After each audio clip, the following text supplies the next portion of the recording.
Is Joe Burrow on a golf cart the new cheat code for Mario Kart?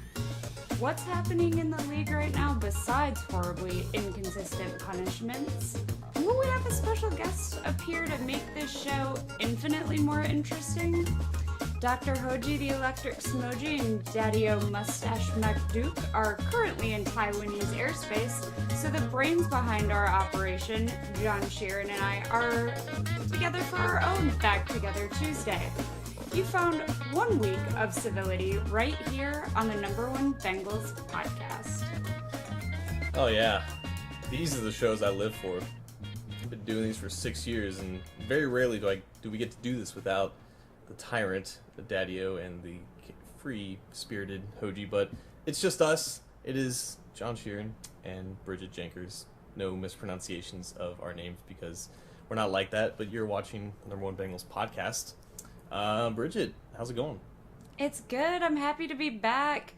They sent me over to Europe. Daddy-O did on a little chase to get me away. Who knows what the heck he was doing the last couple weeks. So I'm back, and clearly he's now in hiding. But how have you been? I saw you were at training camp today.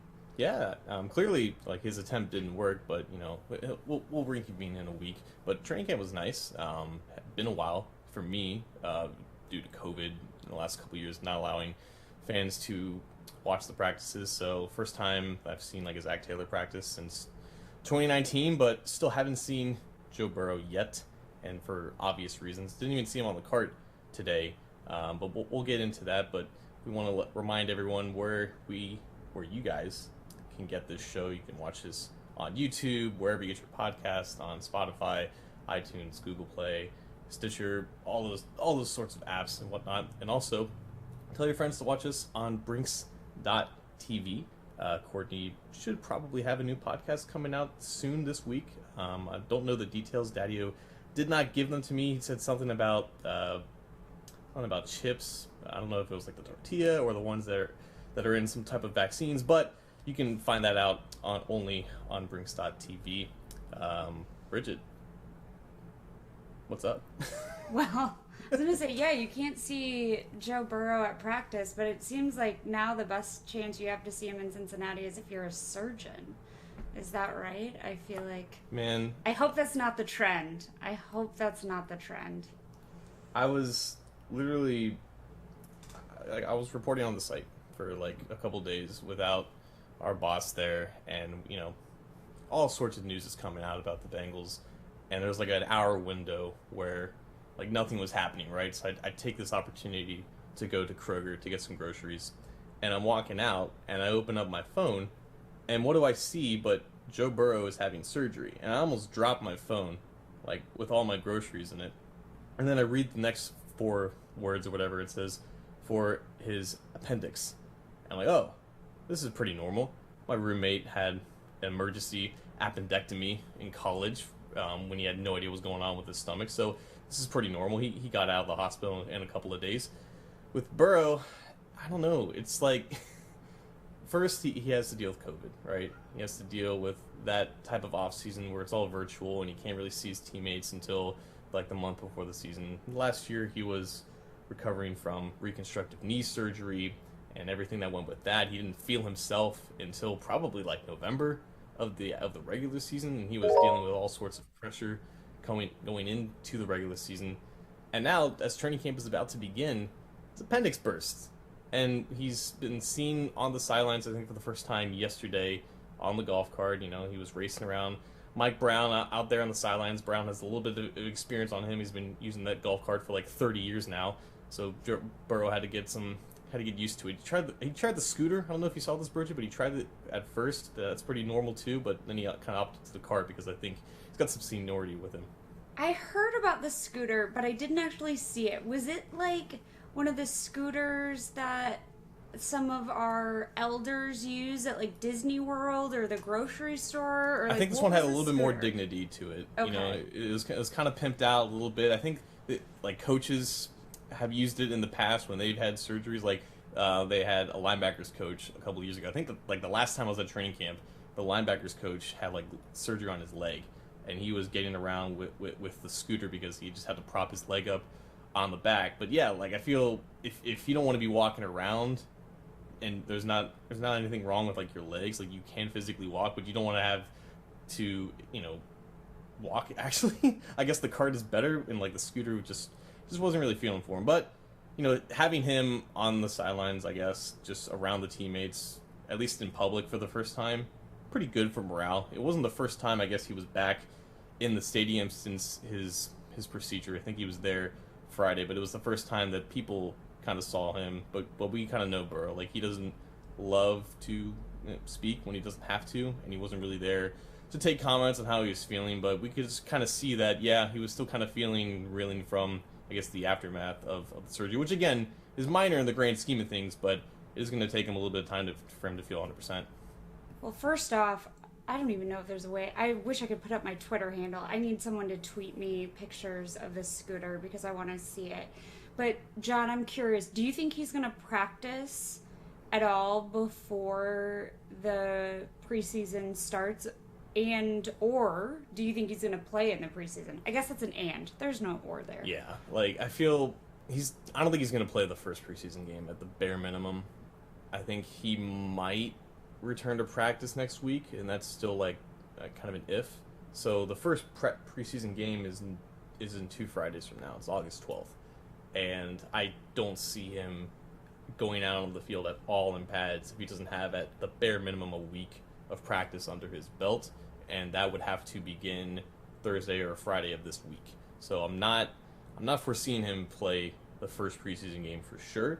I think in the days leading up to that game, we could see his return to practice, but the first preseason game, no. What comes after that, I have no idea. We've been down this road before. He missed 99% of the preseason last year. He was on the field for 3 snaps, and he didn't even throw the ball, or maybe threw the ball like 2 feet or 2 inches or something like that. So this is not unfamiliar territory, but I would imagine by the time that third preseason game comes around, he would have had at least 2 weeks of solid practice under his belt. Maybe they want to get him in for a drive before he actually goes out and does it for real. So, because we don't have to follow the rules, because we don't have a tyrant here, I have 2 questions before we move to the next topic. First, we just have to know, can Burrow beat Mike Brown in a golf cart race? Oh, who's winning that? No, I was on Burrow's side initially, but again, Brown has been using that for 30 years now. Like, he knows the ins and outs. He knows, like, the secret turbo button that's under the steering wheel. Like, Burrow's very new to this. He just was introduced to it yesterday. There's no chance that a seasoned vet in Mike Brown is losing to a 2-lap or a 4-lap race with Burrow in the cart. I would like to see the track, though. I don't know if it goes, like, in like a figure 8 style around the practice fields. Maybe just goes around the stadium, but I would definitely say that Mike wins that race 100%. In my head, it's like a country club community. I feel like that's where like the golf carts are like the official vehicle of, and I agree. Mike Brown has that all. We got to remember, this is not like your classic golf cart where you like that the members use. This is like the golf cart that the maintenance workers use to like that's change true. the holes. You fit some equipment back there. The all-terrain golf cart. Yeah. I'll take. So, my other question. What about? So I too panicked when I saw like the Joe Burrow surgery, but I also then had a moment of panic when I saw the Joe Burrow's bodyguard had a little bit of an injury. So what's the deal with Lel? Did we expect this? Because it sounds like the bulging disc injury is recurring. This is what he had in Dallas. So what's your take on this? What do we think we're going to see from Lel with this injury, and how do we think it's going to affect him in the preseason? Yeah, like he's, compared to everyone else on the offense, he's kind of old. Like, he's 29 years old. He just turned 29 a couple of days ago. I mean, for an NFL player, he's getting up there. And I think Daddio can attest to this because he's 290 years old. Like, his back kind of gives him problems. And that's just what happens, especially when you play a career like 80 or 90 games in the NFL on top of like a full high school and college career. So that was, yeah, you're right. That was something that he dealt with in Dallas. It wasn't that publicly known about, but it's one of the reasons why the Bengals were able to get him so cheap and why the contract negotiations for him were played out the way that they were, where a lot of that money is tied to per roster game bonuses. They weren't 100% sure that he was coming in with a full clean bill of health. So they had questions with his durability because he's missed a lot of time in the last 2 years, and this is just one of those issues. Now, if there was a game to be played, a real game to be played soon, like he would be practicing, he would be ramping up for that. But I think this is one of those injuries, Bridget, where these players, they go through a ton of little small ailments here that kind of build up throughout the season, but they play through it. They practice through it, and we don't really know about it. Because there is no games to be played right now, this is why teams and coaches kind of take these things a little bit slow, just so they don't like accentuate them. They don't get worse. So I think this is a pretty minor issue in the grand scheme of things, and if he had to play, he would, but because he doesn't, like, there's no need to rush this. Well, we're going to wish them all a calm but speedy recovery. Hope they take care. And so the board is telling me that next we're going to talk about more good news, because after that we're looking at some not so good news that I think, John, you and I are both going to have a lot of opinions on. So let's talk about the good news, and then we'll give the other news whatever time it deserves, which maybe isn't even all that much. So yeah, we have Akeem Davis-Gaither is kind of back in action, and people don't really remember what he did last year because he was only on the field for like 8 or 9 weeks, but he injured his foot against the Browns in that game that we won't speak of, and how awful that was. And that was a painful one. Yeah, and part of it was because Davis-Gaither got hurt and he had to have season-ending surgery for his foot. But he's back and fully healthy as one of the many players who missed a lot of time last season. Joseph Ossai, you can add him to that list. But he had a very impressive interception against Brandon Allen, I believe 2 practices ago now at the time of this recording. And Bridget, I feel like in the way that the Bengals defense is kind of structured and the players that they've had and they've accumulated, he was a growing part of that third down defense where he was playing next to Logan Wilson. He was kind of coming onto the field in place of Jermaine Pratt on third down, and he was dropping back into kind of those intermediate zones, and he has a great natural feel for where he is in space and what he can do in terms of reading the quarterback's eyes. And as that play that he had in practice proves, like, the ball skills are still there. So for him, he's entering year 3, and he's dealt with injuries going back to the time where he was in college. So now he's entering a season where there are no concerns about any lingering injuries. Like, that surgery, I think he said, really was necessary regardless of how severe it was, just because it basically cleared everything up, right? He's got nothing really on his mind about, hey, is this part of my body going to hold up now? You know, he's entering a critical year for his contract, for just his status in the NFL, and I think the Bengals realize that he has a big role to play in what they want to do. So one of the things I like about Davis-Gaither, and John, tell me if I'm wrong, because I feel like I don't even remember the first half of the last season anymore. He seems like just a cool customer. Like, his play style, and he just, like, he's calm, cool, collected. It's a little understated. Like, he makes big plays, but I don't see him out there, like, I don't know, he's not, like, commanding a ton of attention. He's just steady. Mm-hmm. So, like, what kind of a playmaker do you think he'll be? Is he going to be, like, our big playmaker? Do you think he's going to be our consistent playmaker? Do you think he's going to be a mix of both? Yeah, you got to remember, like, he's the son of a coach. So I feel like that attitude and mentality that he has about not really, like, doing too much, kind of just doing what he's asked to do and kind of play within his limits. I feel like that's kind of ingrained in his play style because of how he was raised by his dad, who coached him for most of his life, I believe, or maybe all the way up until college. So I feel like that play style makes a lot of sense for him.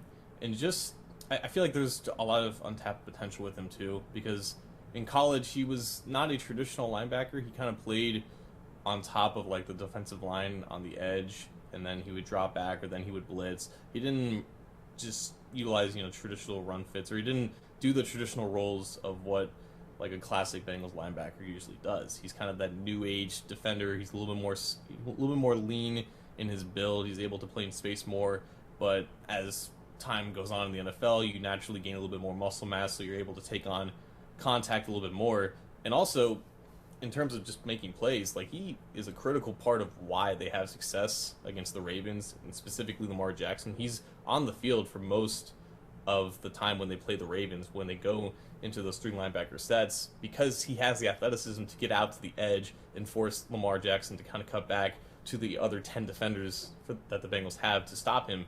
So his athleticism and his ability to get out in space is critical of defending Lamar, and that's 2 very important games that the Bengals will always have to play when Lamar Jackson eventually gets extended. So that's good news that he's back.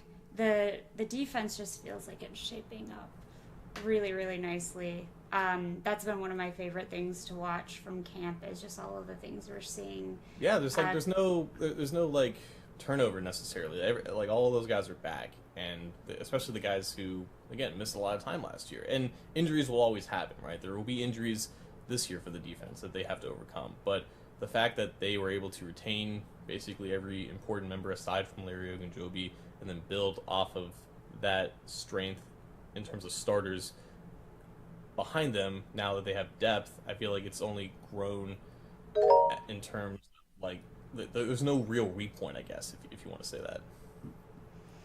Speaking of weak points, we've got something on the board, and I had a lot of respect for the women over at Tigress Talk. I think they aired last night, and they were like, we're not even going to talk about Deshaun Watson's verdict, and they encouraged their listeners and viewers to make donations to local women's shelters, wherever viewers or listeners are, and I really admire that and would encourage folks to do that as well. So thank you to those women. So John, what's your take on what Judge Robinson did in her ruling on the 6-game suspension? And that's 6 games, no fine? 6 games, no fine. Yeah. The money he loses are the 6-game checks that he will not incur. So it's about $345,000 out of the 45 or 46 million he gets this year, and then the 230 million that he gets guaranteed over the next 5 years. So he misses a third of a season and maybe a fractal of his overall contract. Deshaun Watson is the only winner out of this. The Browns don't win. The NFL doesn't win. Women in the NFL, or just women in general, don't win. Bridget, everyone knows that the NFL has always been lenient against people who commit sexual misconduct, sexual assault, even domestic abuse. We can throw that in there. Ray Rice got 2 games. And the Ray Rice ruling that Commissioner Roger Goodell ruled 10 years ago, that was part of the reason, I think, or at least what Judge Robinson explained in her ruling, that the NFL kind of, whenever they do make attention towards these types of cases, it's mainly just for public outcry. I feel like she doesn't really believe that the NFL actually cares. And this ruling, to me, literally in her own words, it's almost to spite the NFL's incompetence in handling these things. But the most confusing thing to me is that, yes, there is a whack precedent that the NFL has in dealing with these cases, and it's always been too lenient, especially compared to marijuana, and now we have gambling in the forefront of things. But the NFL was trying to set a new precedent for something that was, even for their standards, unprecedented behavior for one of their stars. They wanted a complete year-long or even indefinite suspension. They wanted heavy fines because his actions are inexcusable, and the judge proved or determined that it was more likely than not that he committed those acts for the mere 4 cases that she was presented out of the over 20 lawsuits and over 60 people that have come out and said something against Deshaun Watson. And I don't understand, she's there as an independent arbiter to rule something regardless of the precedent that the NFL has set, but she decided to use the NFL's terrible precedent to hand out a 6-game suspension because no one has ever been suspended longer than 6 games for some type of sexual assault or sexual misconduct case. This was the time to establish a new precedent under the new system that the NFL and the NFL Players Association agreed upon 2 years ago with the CBA. It was a complete misstep by the judge, and there's no excuse why the NFL shouldn't appeal it. Yeah, one of the things I found really interesting are sort of, I don't know if they're Browns fans or fans of sexual misconduct, I'm not quite sure, who are saying there's no evidence. There's been no, or women lie, and it's been fascinating when there's very clearly evidence. And I think the Houston Texans having like a standard NDA that massage therapists have to sign, and so much consistency in the women's stories. So I think it's incredibly surprising, but you're absolutely right. When someone gets 7-game suspension for targeting another player, which I know can be a deadly injury, and so not discounting the severity of that, but this is multiple women, and it's interesting. So the commissioner has 3 days to appeal? Is that right? Now it's 2. Right. I was going to say the clock is ticking, but it's really interesting because I got to ask the commissioner a question the night before day 1 of the draft. Was it May, April? I don't know. Whenever that was, a few months ago.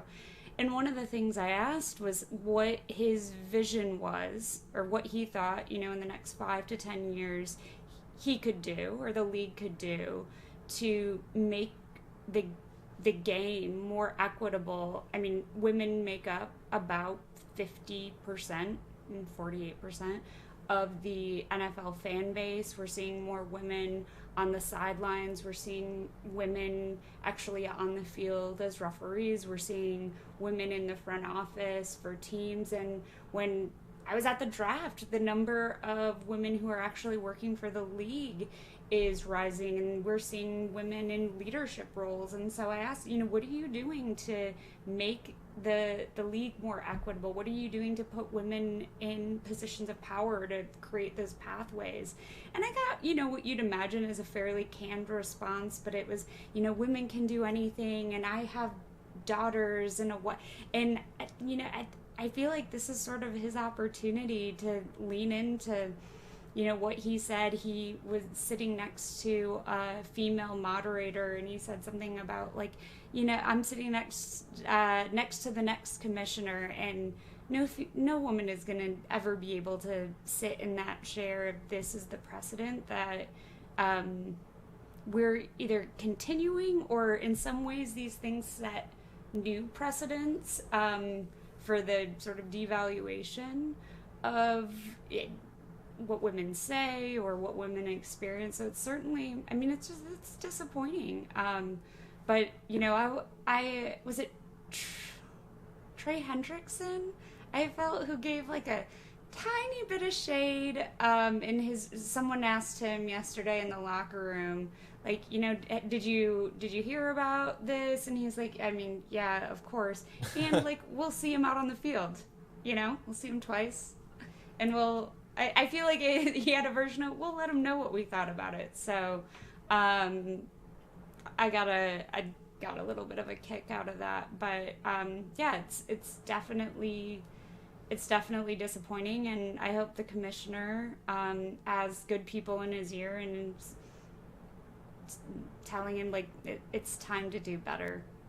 At the end of the day, the only way that they can appeal and have it be done successfully is if they do so by saying that there's clear evidence towards a longer suspension, and that's the reason why we disagree with this decision. And the judge literally explained that yes, Watson is pretty much guilty according to the evidence that the NFL has provided. She found that within her own findings. There is enough evidence to hand out the suspension. The only reason why she didn't do it is because there was no precedent for a longer suspension relative to these acts. Because the NFL, again, has always done a terrible job of actually caring about women or providing women equitable justice for some of these things that happen to them. So, it didn't make sense to me with her reasoning, and there's complete and clear logic for the NFL to proceed with an appeal. And the only reason why they won't do it is if they don't want this to drag out any longer than it has.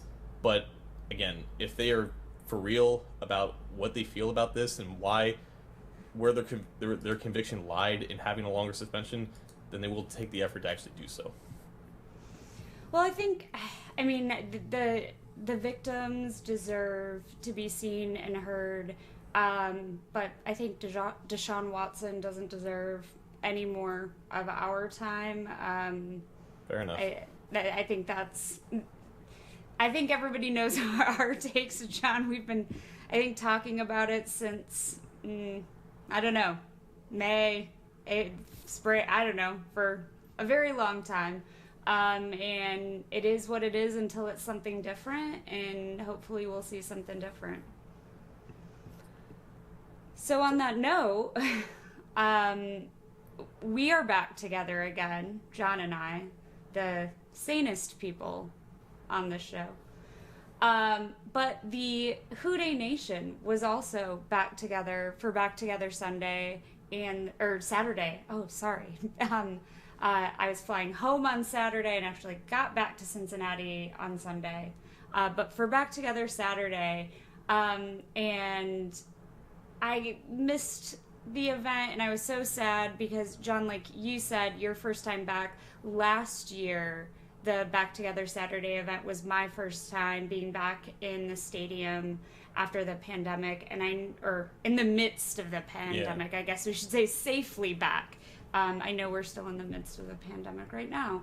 I kind of stole everything, I'm just going to say, off of Twitter since I couldn't be there. And everyone was so kind to post and share the energy and the excitement. And Joe Mixon did the selfie video, and I mean, he said it best. The Bengals have the best fans in the entire world, and I want to make sure I get this number right. 28,283 fans showed up. It's incredible.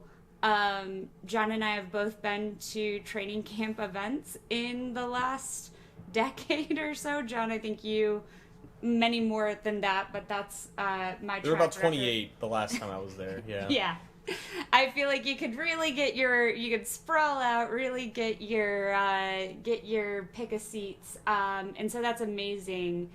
If I remember correctly, someone on Twitter said the Reds have only had that attendance at 4 games this season. So that's where fans have gone, I think, to the Bengals stadium. And I think we're going to see just tremendous turnout for both preseason games and then once the season starts. So fans got to see that really crisp white helmet, got to see the Lamar Hunt trophy.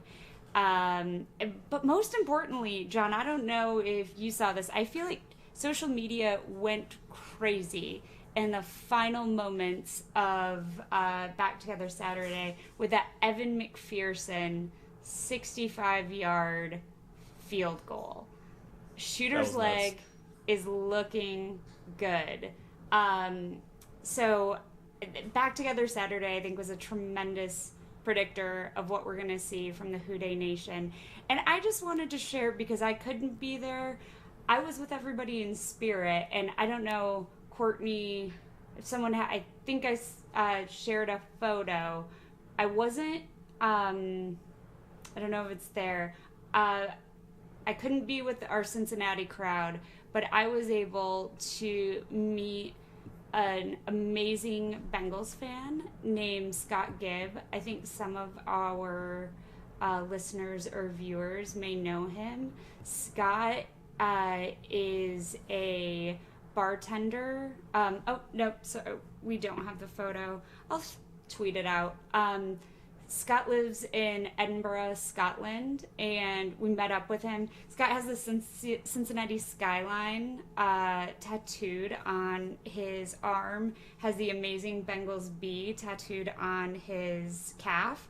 So I got to spend the evening with him, and I believe he knows more about Cincinnati than I do, but it felt really incredible to just have the Houday Nation spread far and wide, even across the pond. So wanted to give a shout out to Scott, and Scott will be in Cincinnati, I think, a little later this season. And I think he has even offered to come on the show, though it'll be 12:30 in the morning his time at some point this season. Scott in Scotland, how about that? Isn't that great?